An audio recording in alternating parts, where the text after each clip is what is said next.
Plante, bonjour. Bonjour. Certains évoquent déjà le déconfinement et l'après-déconfinement, notamment le président du MEDEF qui a déjà averti les Français qu'il faudra travailler plus. Alors selon vous, qu'est-ce que cela augure? Alors, comme tout ce qui vient de Geoffroy Roux de Bézieux, ça augure en fait rien de bon. En fait, j'ai envie de dire un truc sur cette personne, c'est une chose, gros con. Ce mec-là, il a rien compris. Donc, en gros, en substance, qu'est-ce qu'il a dit? Il a dit aux Français, bon, vous là qui êtes devant la télé pendant le confinement, qui fichez rien, quand on va déconfiner, il va falloir mettre les bouchées triples, hein. Alors, donc il a déjà annoncé donc les 35 heures. Effectivement, il y a déjà les mesures spéciales, hein, pendant le confinement pour les gens qui bossent. Donc la durée maximale a été augmentée à 60 heures, il faut le savoir, hein. Et donc les 35 heures, ils vont s'y attaquer. De toute façon, ça fait depuis que les 35 heures existent que toute la droite veut en finir avec ces 35 heures, donc toujours la même chose. Donc effectivement, la crise du Covid et le confinement, c'est comment dire, le prétexte tout trouvé encore une fois pour s'attaquer aux 35 heures, sauf que cette fois-ci on peut voir les faire sauter. Ensuite, on a déjà parlé de faire sauter des congés payés. On a déjà parlé de faire sauter des fériés. Alors j'ai envie de leur dire, vous êtes cons parce qu'en 2021, on va déjà perdre énormément de fériés. Je crois qu'on perd plus de la moitié des fériés. Ils tombent tous sur les samedis ou dimanches, hein, et principalement sur des dimanches. Donc les patrons, c'est bon, vous les avez, vos fériés l'année prochaine au moins, hein, pleurez pas, hein, voilà. Et donc sur les 35 heures, toujours évidemment, quand il dit aux gens, vous allez travailler plus, on parle de qui en fait? On parle des gens qui travaillent déjà. On ne parle pas de ceux qui n'ont pas de travail. Or là, on sait déjà que le confinement va générer au moins 1,5 million de plus de chômeurs en France qui ne vont pas retrouver de boulot. Donc qui c'est qui va bosser plus? C'est ceux qui auront, entre guillemets, la chance de bosser encore, d'avoir pu conserver leur travail. Donc à eux, on va leur dire, bah, vous trimez plus. Donc je renvoie toujours à cette formidable série de Arte il y a quelques années qui s'appelait Tripalium, avec toujours donc ce thème qui me tient à cœur, hein. La moitié de la France bosse, l'autre moitié ne bosse pas. Donc là, ça va être encore pire. Et celle qui bosse va bosser plus pour l'autre moitié qui bosse pas. Alors qu'il faudrait faire exactement l'inverse. Et vous me connaissez, certains, je ne suis pas quelqu'un de gauche, mais là, je peux vous le dire, les 35 heures, là, il faudrait non seulement les maintenir, voire même les baisser. C'est-à-dire assouplir le code du travail, certes, mais dans le sens d'assouplir également et de diminuer les charges patronales de manière à ce que, soit en restant aux 35 heures ou en baissant la durée du travail, c'est-à-dire à 30 heures par exemple, mais en permettant d'embaucher beaucoup plus facilement et de virer plus facilement aussi, parce que l'un ne va pas sans l'autre, vous permettrez à tout le monde de rebosser sans obliger les gens qui bossent déjà à bosser plus. Parce que non seulement ils vont bosser plus, mais en plus ils vont payer plus d'impôts, puisque ce sont les seuls à pouvoir contribuer. Donc c'est littéralement dégueulasse et débile, quoi. C'est contre-productif. Les gens qui vont encore travailler et raquer des impôts, qu'est-ce qu'ils vont faire en vérité? Ils vont se foutre en arrêt maladie. Donc c'est un cercle complètement vicieux que Geoffroy Roux de Bézieux est en train de proposer, c'est d'une débilité sans nom.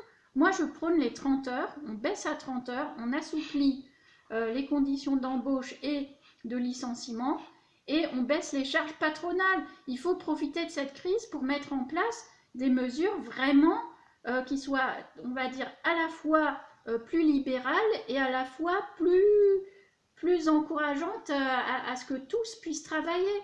Voilà, tout simplement. Donc si on passait aux 30 heures, mais avec beaucoup plus de gens qui bossent et qui contribuent, eh bien on relancerait littéralement l'économie. Autre chose que Geoffroy Roux de Bézieux n'évoquera jamais, c'est évidemment la nationalisation des entreprises stratégiques du pays. Je pense notamment à Air France, je pense notamment évidemment aux aéroports, que là il faut complètement annuler toute velléité de vente au rabais à je ne sais qui, hein, à je ne sais qui hors Union Européenne, parce qu'il y a toujours ça en plus qui arrive.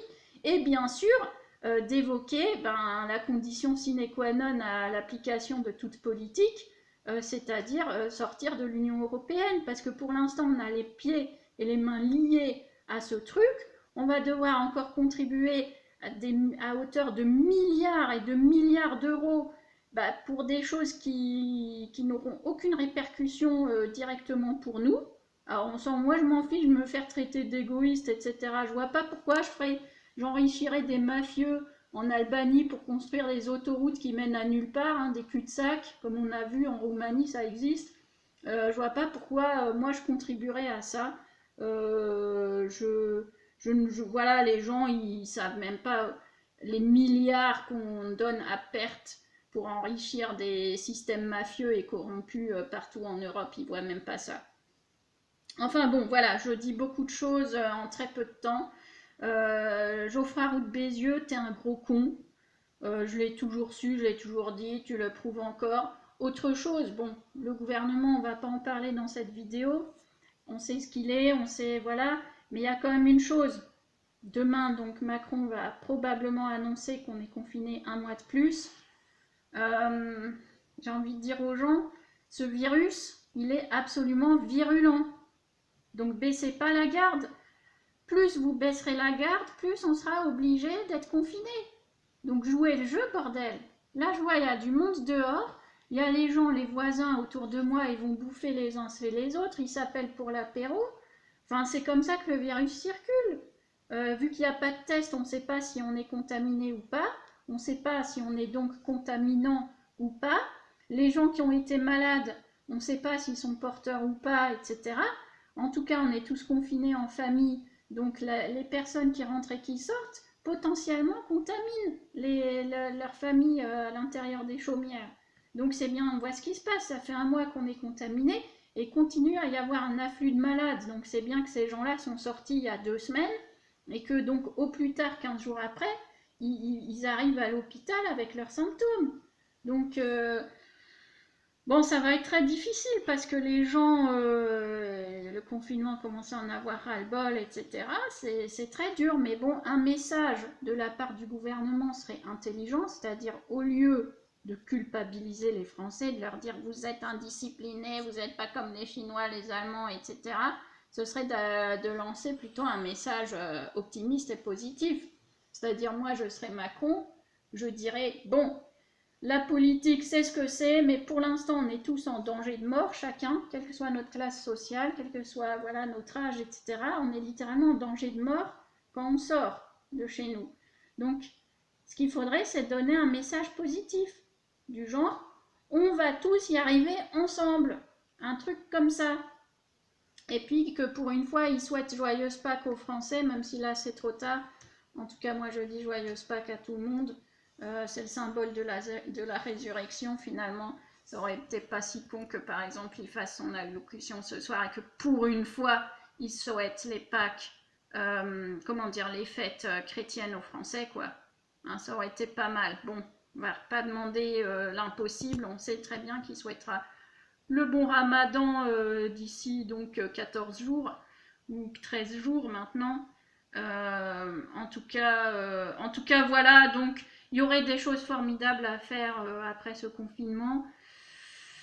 Je ne crois pas à l'impossible, hein. Je suis ni optimiste ni pessimiste, je lance en tout cas là mes idées. Et voilà, passez quand même un bon week-end, non pas en famille, mais seul, mais toujours avec cet esprit de vous informer plus, de faire du sport et voilà, de vous maintenir.